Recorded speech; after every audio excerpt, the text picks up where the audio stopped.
let's go to the very last panel of this morning. Then we have a wonderful finger food lunch, and there'll be a 2-hour break until 4 p.m. In this panel, we're going to talk about sustainability. We need to speak green, a very important aspect, because risk management, sustainability, and corporate governance are becoming more and more often in the agenda of most companies and the board members, but all groups of interest. I'm going to ask our colleagues that have done a great job that we're going to start with the next panel. We're going to call the keynote speakers. They will give a practical approach. So this panel is called Sustainability from Awareness to Action, and the chair is Reyes Fuentes, the Global Risk Monitoring Head at Indra. Hello, Indra. Reyes from Indra. Yo creo que sí. Vamos a seguir llamándome nuestros compañeros. Aquí tenemos a Borja Lafuente. Muy buenas, ¿qué tal? Borja, hello as well, the head of Danone Sustainability Strategy for Southern Europe. We will continue with Luis and Juan, the head of Spain and Portugal for the Corporate Solutions Swiss Re. Thank you, Luis, for coming. And also, Iria Calviño, a partner by Herbert Smith Freehills. And she's soon arriving. She hasn't arrived yet. There she is. Iria, right on time. We were just calling you. Welcome.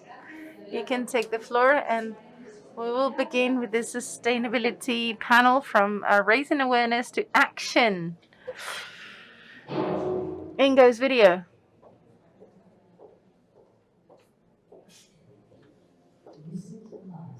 Heat waves and wildfires show that climate change is not a distant threat, but a living reality that impacts millions of people around the world every day.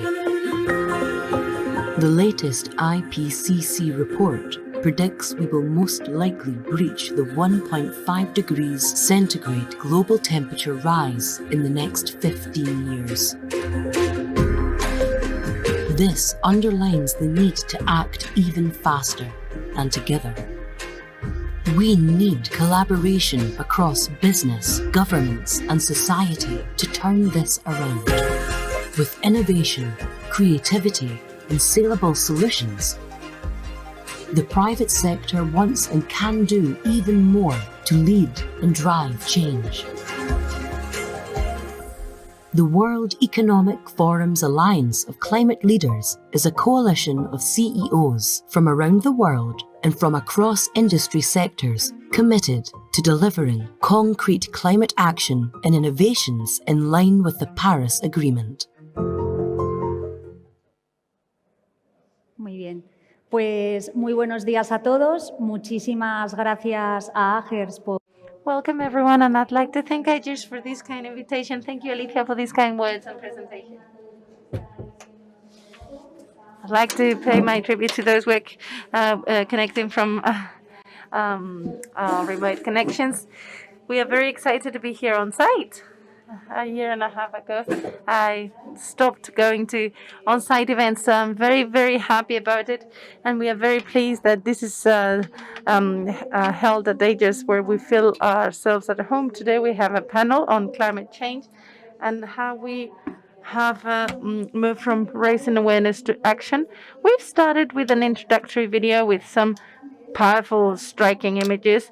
As you probably know, the climate change summit is taking place in Glasgow, and we can't, prevent that increase of beyond 1.5 degrees in the summit. They want to reach clear, commitments to transition to cleaner energies, and how the banking industry has a fundamental role in the decarbonization. And it is precisely today the objective of this chair of this session. We don't want to wait until the maximum deadline 2025 in order to roll out all these carbon reduction agreements based on the Paris agreements. And we've also read on the news that apparently China and the United States are soon going to reach firm commitments and dedicate, some subsidies to climate change. And they were just talking about methane reductions by China. Well, let's see the fruit of these negotiations. But this is basically the context we wanted to give to this panel. And I'd like now to take the opportunity to ask Luis, really, is it so serious, this situation, and why is that so?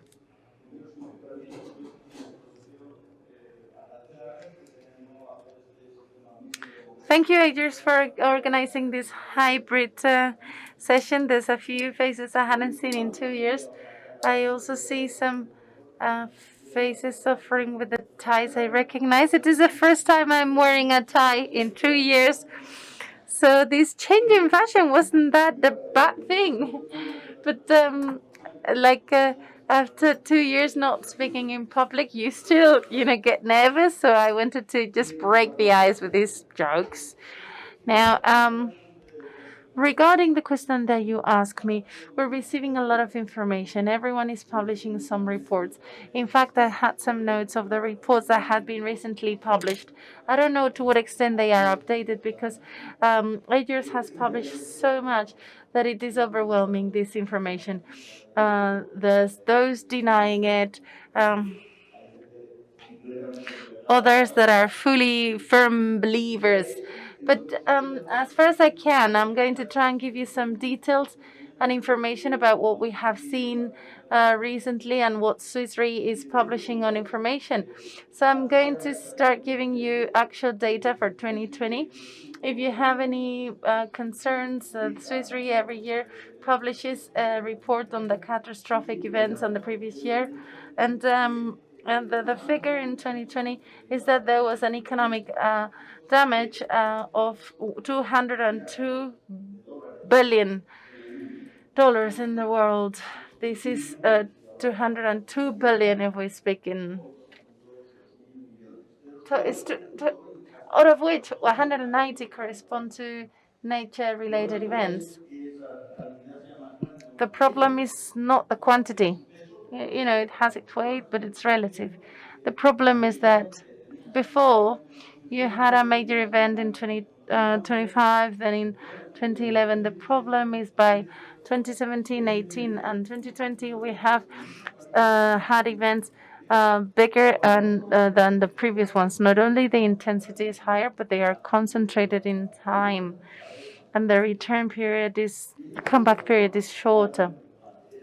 There is a worrying factor. The secondary damages as a consequence of these catastrophic events are being more catastrophic. And I mean that when there is a major snowstorm, the flood of the rivers and the floods, it provokes a week after the catastrophic event.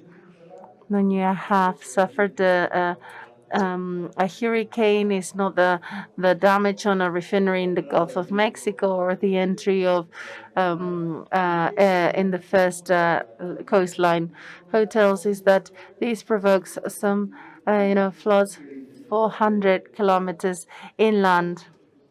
All these side effects are accumulated, and this is something to be borne in mind.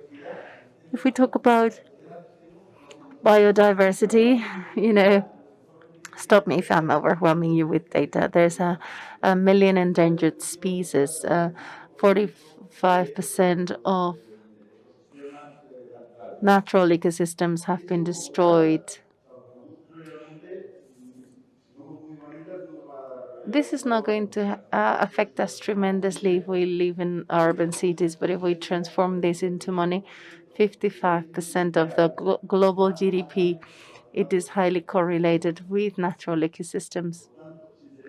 So if we continue down this path, the estimates of Swiss Re is that almost 18% of the GDP can be at stake of decline.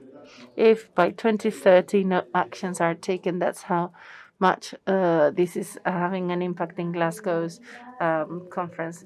Amazing figures in the field of biodiversity, the dispersing of some species, like we are getting rid of bees. This is one of the impacts in climate change, and I'm going to talk to Iria so she can mention the evolution in environmental risk when we talk about the global risks. First of all, like my colleagues, let me echo them. I'd like to thank this event because it's lovely to see people beyond the screen of your laptop. So thank you very much for this organization. If we now continue with the sustainability topic, it's true that the World Economic Forum every single year publishes a report known by everyone. And the very interesting thing about this report, Alicia, are you there? It's lovely to see it in green, red. If you take a look at the screen, in 2020, and let's focus on 2021 in a second, but in 2020, for the first time, I think it is published in 2006, the 5, 6 based on probability and likelihood and the impact, the ones in green. These are environmental risks. In 2021, obviously, you've got infectious diseases, but it's still all green. It is all environmental risk. This is a likelihood and impact. There has been an ongoing trend in the last 5 years. 7 in 10 are always green. So based on likelihood and impact, the environmental risks are by far more manifest, and this is a trend. It is not isolated, and this is the perception from these risks. In fact, if you take a look at this, since 2018, the first two climate change, which is obviously going to be counteracted by Glasgow actions, but this is something that has been going on for a while, and natural disasters. This means that at the end of the day, with all these risks and the trend consolidation, the company is in a strong focus of evolution, not only risks, but also a lot of climate activism. Examples from this, beyond litigation, for instance, a very well-known case of Exxon, what happened, an oil company in the United States with a 12-member board of directors with an activist fund, 0.02 participation, and they appoint 2 board members. They suggested them in parallel, and 2 of them, report to these criteria. Obviously, they had the support by BlackRock, which is a far bigger fund, but who initiated this is a climate change fund with a small participation. Climate litigation, as we call it. There's a recent UN report from the climate change report that says since 2017, the first review until now, 2020, the last 3 years, it has doubled this litigation, 800 to 1,500. So they assessed 38 countries. This 1,500 they are mentioning that are very specific cases. The Belgian case where they have forced Shell to reduce their emissions. It is the first time that this happens. It is unprecedented in history that a court forces a company, not a nation, to reduce their emissions by 2030 compared to 2019, when in their plans they had presented a 6% reduction or so. and they have appealed it, obviously, but it's a pioneering sentence worldwide. And this whole activism is seen on a daily basis, and we see that companies are at the backbone of these regulatory focus. Um, and we will see how can they approach all these challenges. But this is by far a big challenge. Thank you. Yeah, thank you very much indeed. I have closely followed these risk maps of the World Economic Forum. And in the past, you talked about climate change, and now it is called climate action failure, that the risk has materialized and we have failed in the adaptation and mitigation strategy. I'm going to ask Borja, as the head of sustainability of Danone, a big multinational, and we wanted to incorporate the company view here. Which pillars do you incorporate in your sustainability strategy? So, what are you doing in the field of environment? Um, Good morning, everyone. I'd like to echo my colleagues when they were thanking the organizers. When I was discussing this, I had this syndrome, like I am surrounded by the finance people, and I sell yogurts. Well, I feel like an imposter, but I'm here to share the experience of a company like Danone, and I don't think we need to announce who we are. You have probably eaten some of our yogurts in the morning, but I'd like to stress some important factor. We have been alive for 102 years on average in Spain. It is 10 years of history. What is the success behind our track record? A successful track record.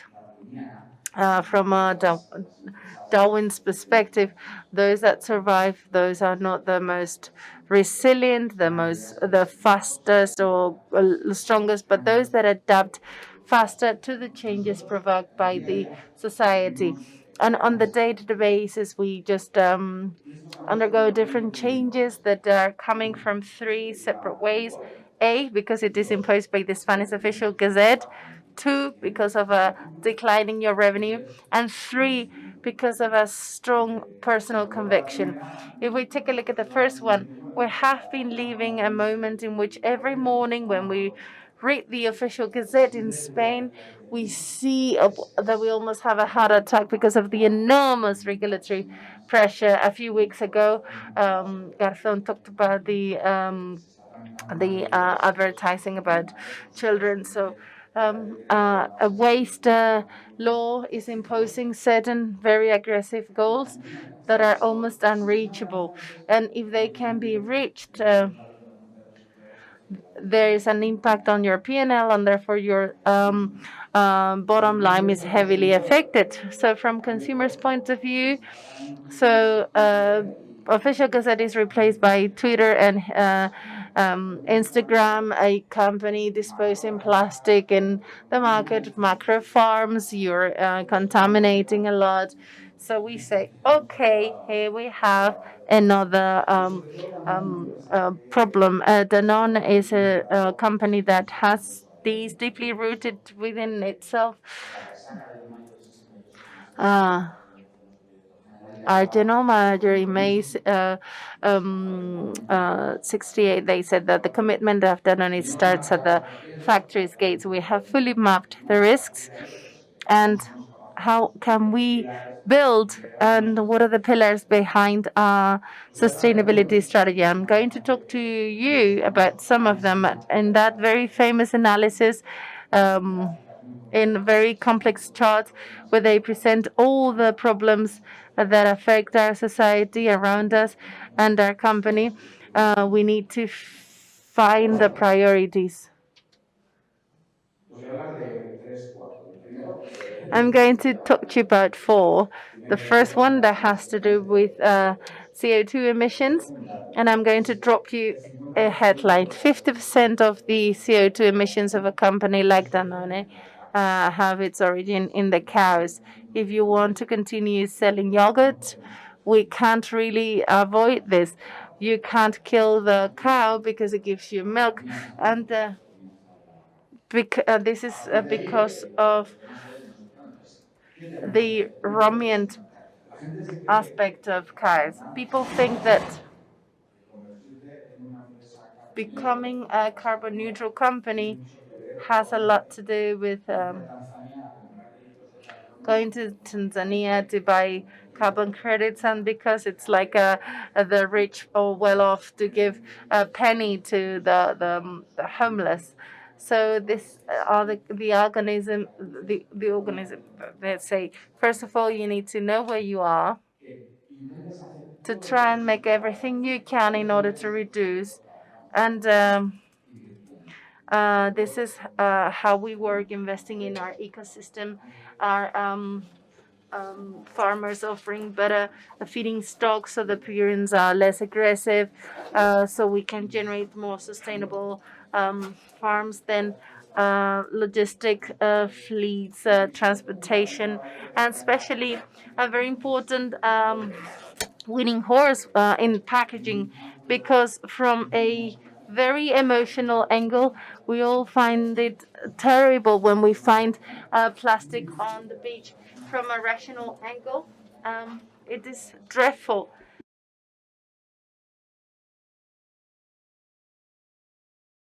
No, because I can, because I do have some health and safety commitments that today the technology and the prevents it from happening. La cabeza, ponlo en un alga. So maybe put it in an algae that can disintegrate. Well, that's not possible. Plus, these could lead to impacts such as the use-by date having to be pushed back an awful lot, and then we would incur in a lot of food waste, which again is a problem that we're trying to tackle.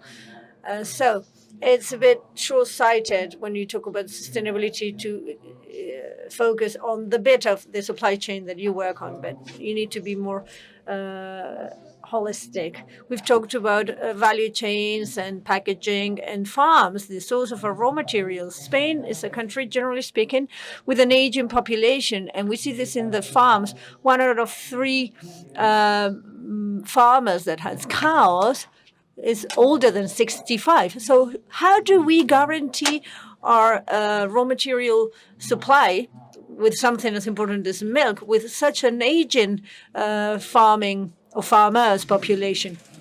And so this is important too. We are incorporating digitization to guarantee there will be young farmers and guarantee their practices will be more ecological, if we want to call it that way.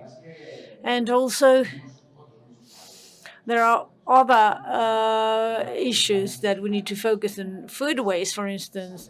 And also in Spain, despite being the solarium and Europe's orchard too, obesity, child obesity is very significant. And this is a problem because when you grow older, you still have the problem, obviously. And yet again, at government level, obviously there's a lot of taxing pressure on sugars and so on. So it's always an issue. We always follow the WHO in our products, but obviously the milk that you have is natural sugar that you are intaking. So we need to combine science with rational and emotional considerations. In the midst of this all, some green shoots, of course, for instance, a division of Alpro products. Some of you might have tried them.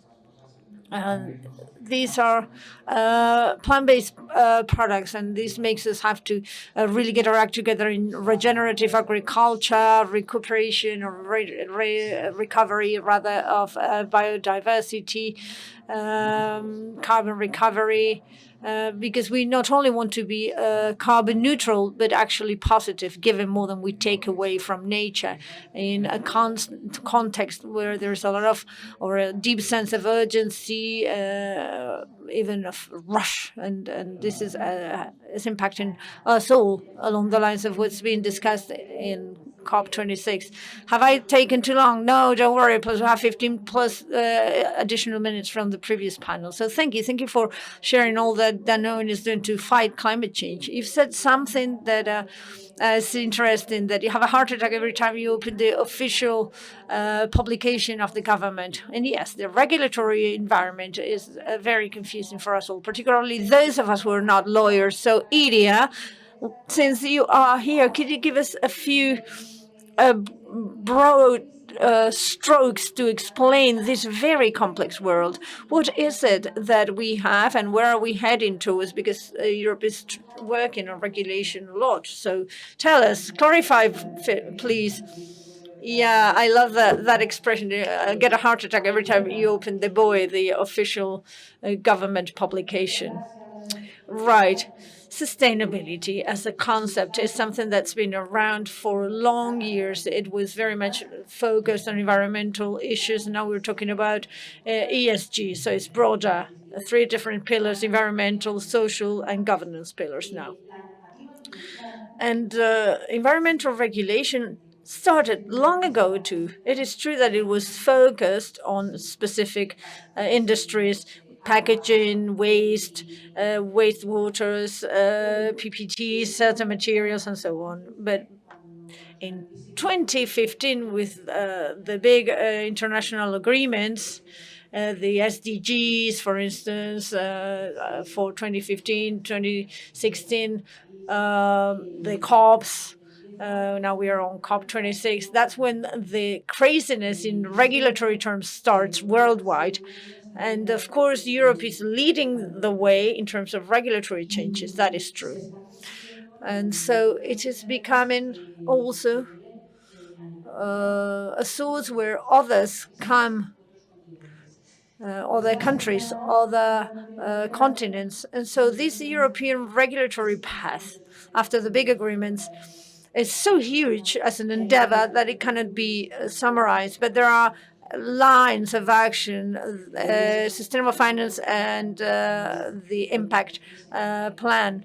In the end, they try to bring Europe to be environmentally neutral by 2015. For that, you need a lot of regulation. With finance, you redirect all the eyes of the capital towards a sustainable investment, and the Green Pact that comes along with it, in the end, is the roadmap or the regulatory pathway, a milestone set to be carbon neutral by 2050. On the basis of those 2 big initiatives, green finance and the Green Pact, there's a lot. There is the climate regulation for Europe, the BFIT 45 for regulatory proposals. 13, I think, there are included in the package. There are far more ambitious, the taxonomy also. And taxonomy, at the end of the day, is more or less a dictionary for sustainability, to be able to find which economic activities are or aren't green. And it is very complex. It's not so easy to establish what is and isn't green, but this is what taxonomy wants to do. Today it is focused on 6 climate objectives, but they are already working on the draft for social taxonomy. So we're already talking about sustainability, moving from environmental issues to sustainability. And then the other pillar is governance, and it's coming to, you were talking about supply chains, and again, there's a draft at the European Union with a law for due diligence, and it's been very complicated to approve it, but it goes along the lines of doing due diligence in terms of environment and human rights along the whole supply chain. So I need to verify that all my suppliers, wherever they are, if I'm a company based here in Europe, I need to guarantee and verify that my suppliers are guaranteeing human rights and the environment. This is very complex to do, which is why it is a difficult law to pass. But this is the ambition of the European Union right now. And so indeed, the challenges are phenomenal. Very significant for companies facing all this situation. But in the end, what Europe is thinking about is this. If it wants to be climate neutral by 2050, it is a 360 issue more than an environmental, social, or governance issue. It needs to do everything. In Spain, at the end of the day,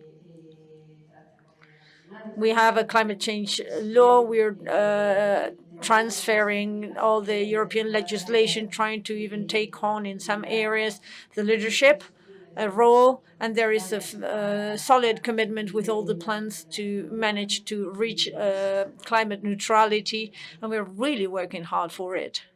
Thank you so much, Iria. I'm closer to everything that's related to the European taxonomy, and there is a lot of expectation right now when the sustainability reports are going to be published in 2022 to see what companies publish, how they've differentiated sustainable and not sustainable activities, which is a very complex process when it comes to identifying what is and isn't sustainable. So I'm really looking forward to seeing what companies publish, because that's where we'll need to really make the super effort. When first we have the qualitative reports, and then we need to put figures to that. Yeah, I remember somebody who said to me, this is like going to the beach and wearing a bikini. You're not used to taking your clothes off at the beginning, and it's a struggle. That's where we are at, you know. Okay, so we're moving ahead nevertheless. Now I want to come back to Luis to talk a bit more about the insurance industry. Climate change is going to heavily impact the industry in all its activities, from the premium definition to the assets where it invests, obviously. And so could you tell us a bit more about what is happening, what the industry is doing to help with the climate emergency? Well, on the one hand, and this is very much aligned with what you said before, the insurance industry is heavily involved and working hard along the lines of the regulatory framework. And of course, as a matter of fact, there are zero-emission initiatives to reach the zero emissions level by 2050. This is an alliance, a small group made up of 4 insurance companies. And you can ask about that if later on Allianz has Aviva, Generali, Munich, Swiss Re, and Zurich. If I've forgotten somebody, let me know. But in that group, I see there's new people that are coming into that group, rather. And at the end of the day, it's about preaching with the example.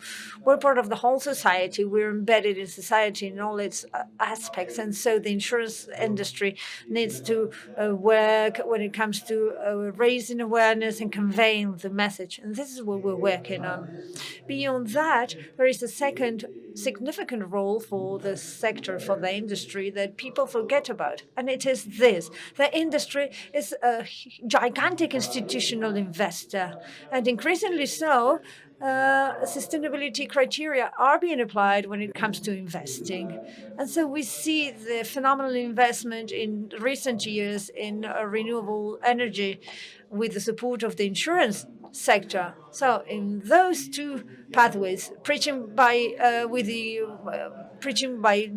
walking the talk, and also investing as an institutional investor, we can help.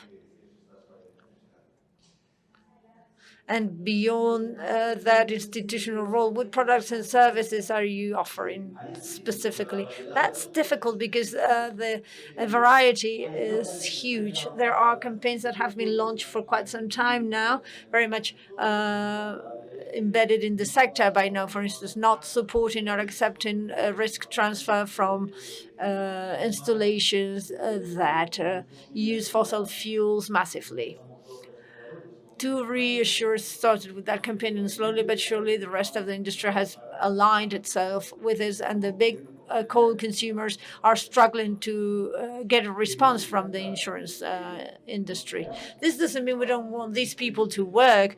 We just, all we're saying is they choose their model and how they want to manage energy, and we do not agree that the benefit for the whole of society is what's to be desired, and so we're not supporting them with their risk transfer. This is a corporate decision you can take or not take, but there it is.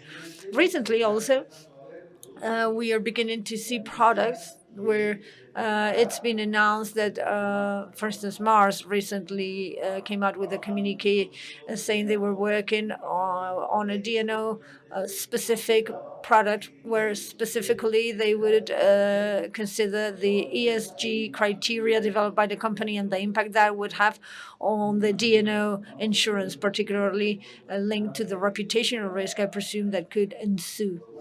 So we see that there are specific products coming out into the market for risk transfer where the sustainability criteria are taken into account. But beyond that, we also have services provided by the big insurance groups or big companies that try to help customers in that transition. For instance, the recognition platforms for catastrophe risks, which are increasingly developed and intense in the information we share with the clients to help them come up with models and have specific knowledge of the risk, the nature risks they are facing. In some cases, we even take it further and we establish a system for alert, for early warning. When we identify that the hurricane route is this, we send a warning to our clients so that they can take preventive and defense action adequately. And we're working on our part to help manage risks correctly. Ultimately, and this is something that's fairly recent, we're also working on using the big quantity of data in the industry, the calculation and modeling capabilities we have, along with internal data from clients, to throw all that into a cocktail mixer to provide specific solutions for the specific risk a specific customer is facing. With this, we use methodology and data that the different parties in the deal bring to the table. In Spain right now, we are developing a pioneering pilot project where we are helping a specific client quantify the climate risk this client is facing. And we want to develop this further. This is not a pure play product, but rather services around risk management. And I think that's where the sector needs to go. Yeah, indeed, quantifying in risk matters is always a challenge. And I think that would be key, that you can help quantify these risks, which is our big issue indeed. We're going to leave climate change a bit now to try and talk about sustainability now. So, Borja, in recent times, it would appear we are in the face of a silent revolution by customers and consumers who want to consume in a more responsible way. For instance, my children and the education they get at school, the awareness around climate change is much greater than what I got as an education. Parallel to that, in France, there is the law for the Pact for the Transformation and Growth of Companies, and in Spain, there is an increasing current, which is the purpose-driven company. So what's a purpose-driven company, and how can we translate that into more understandable terms, and how are you tackling that specifically? Okay, the starting point in FMCG, in companies such as mine, and this would be true of the industrial sector at large, is that the starting point is this. The models, as we know it, is broken. A purely trade-driven model with the shareholder or the investor at the center of all decisions is coming to an end. On the basis of that, there are alternatives. Some people call it conscious capitalism, or there are other terms to allude to it. But basically, this means going from having the shareholder at the very center to putting your stakeholders in the center when it comes to decision making. And these purpose-driven companies, the way they do it is asking themselves, what are we here for? What's our reason for existing? And the way we communicate all this and is trying to see how we can generate a positive impact in society beyond pure economic profit. And this is built through a legacy. through asking what's painful for a society, for a country, for an ecosystem, for my ecosystem, and trying to respond to those questions along the way. We did it through the B Corp movement, a movement of companies that meet the highest standards in terms of environmental quality, social quality, suppliers, and supply chain.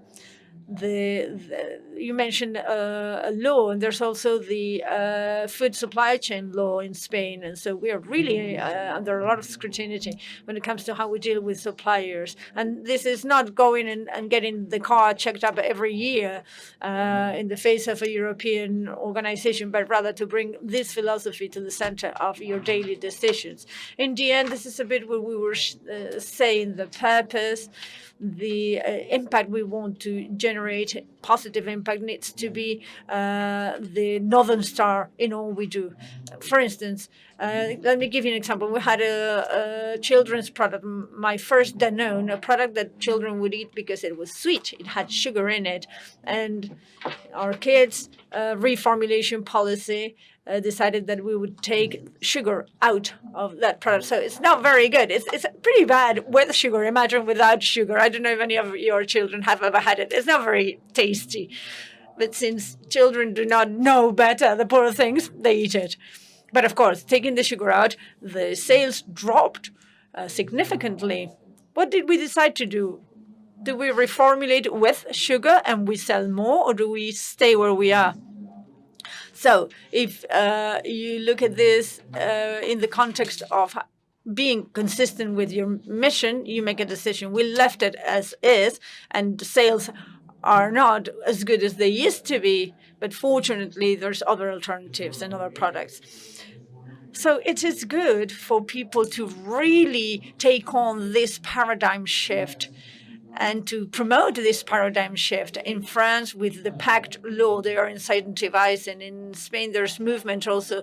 There is a Congress proposal being worked on to give legal recognition to this kind of purpose-driven companies, these kind of companies where the purpose is even in their bylaws. They changed their bylaws as a company to incorporate that sustainable purpose, and this would ensue or lead to fiscal benefits, public purchasing criteria, access to certain subsidies, for instance, next generation funding.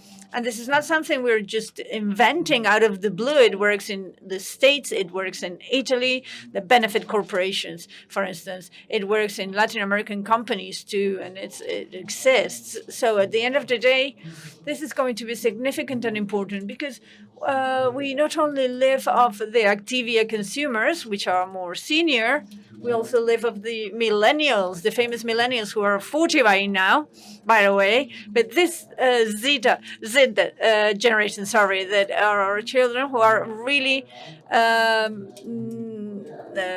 giving you, a hard time when you throw away a can in the container, in the wrong container. So basically, these people are really heavily aware of all these issues, and we need to just take the baton of this silent revolution, in our case with food, trying to offer products that are more aligned with their demands, and particularly being transparent. Often what's happened is that companies have been too inward looking. We thought we were the best. We thought we were able to sell everything, and the time has come for us to go out there and try to sell. And so sometimes you could run the risk of thinking the consumer is silly with a comms policy that's greenwashing. I don't know whether you saw Gonzo on the Sixth channel with the famous Greta, where they talked a lot about that. And consumers are not stupid. Consumers are smart and have information and have around them a lot of mechanisms and tools that they can use in order to look under your carpets and see what you're hiding, and they can tweet. And so going back to financial jargon, one of the main assets that companies have is their reputation, and you can blow it in a minute, and it takes years to build. So we need to be very cautious, striking a balance always, and as I said at the beginning, always trying to surf these waves, adapting to the context, regulatory and consumer contexts.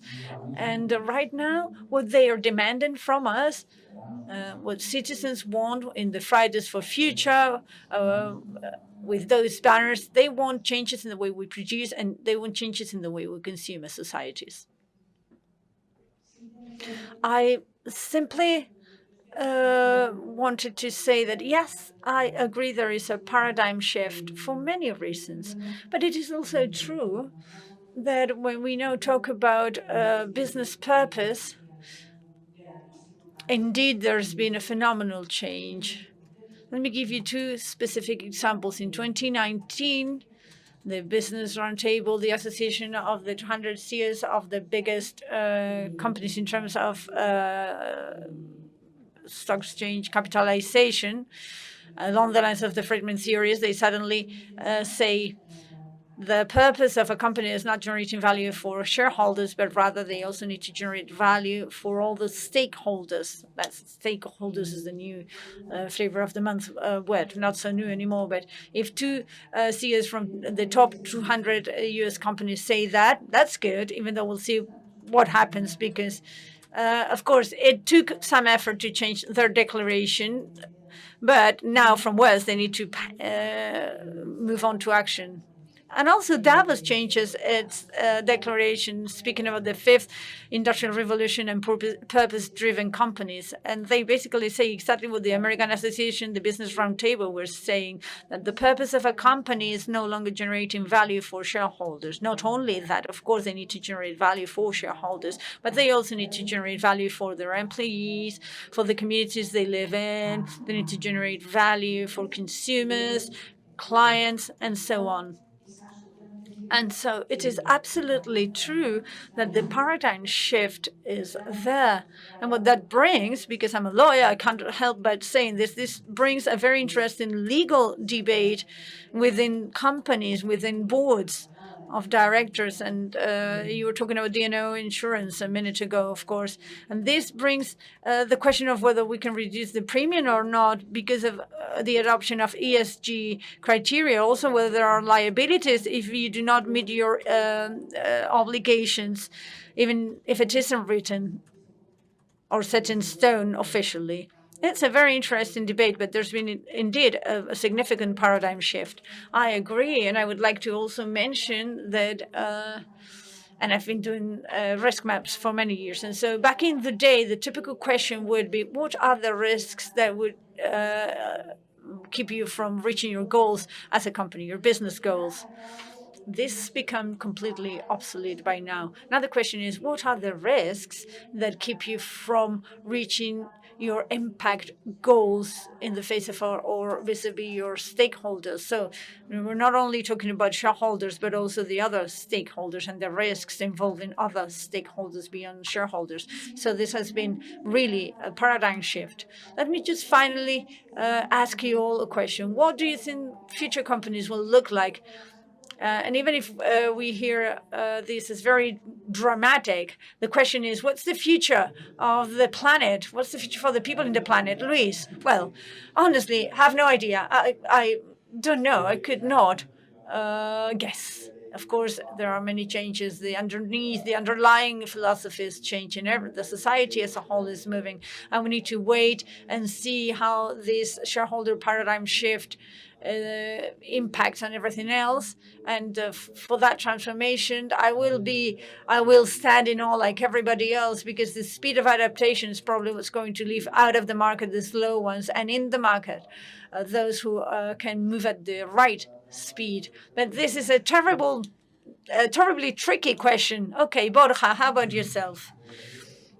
Well, this product I was talking about, by the way, is very good in nutritional terms. Yeah, no, It's not as tasty as the custard, but it is very good for you. You can feed your children that product, even though they won't like it that much because it's not that sweet. Okay, let me just clarify that. And on the question you were asking me now, of course, these changes are here to stay. Yes, of course, and it's a must. Sustainability is here to stay, and it's not a decor. It's about a license to operate that we need to preserve. It is key for us to continue in business. So where are we heading? Well, we're trying to add value as a brand, as a company, to our consumers more than anybody else. In FMCG, there's been too much of a commoditization of the products. You go to supermarkets and you see products are very similar. It's almost communist country shelves now. And so if consumers paying a little bit more can contribute to generate a positive impact, are contributing to packaging being more sustainable, if they're contributing to a company tackling policies to compensate their carbon footprint, I'd say the challenge is to pass on that message and to convince with that message. Of course, not only with fiscal considerations, but also with a responsibility framework that makes us all feel responsible for these urgent matters that we read about on the papers. Iria, how about yourself? Is sustainability and sustainability considerations here to stay? Of course, yes. Particularly, and I can't help it, because it is already regulated. So you need, if there's laws, there's legal obligations, sanctions, and obviously by now it's here to stay and you need to do it beyond the paradigm shift and everything else. This is in the law by now. In the end, not everybody is very aligned, but when there's a law that makes it compulsory, in my experience, then is when it is really here to stay. As for the future and what the future holds for humanity and companies, well, that's a very complex response. It depends if we're talking about Myanmar or Spain. It depends on the country.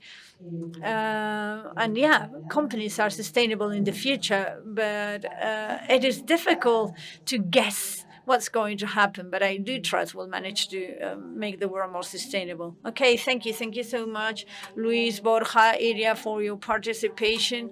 We started talking about climate change, and then we moved on to sustainability, and now we've left it with very positive messages, which is what everybody needs, the green shoots that we all want to see.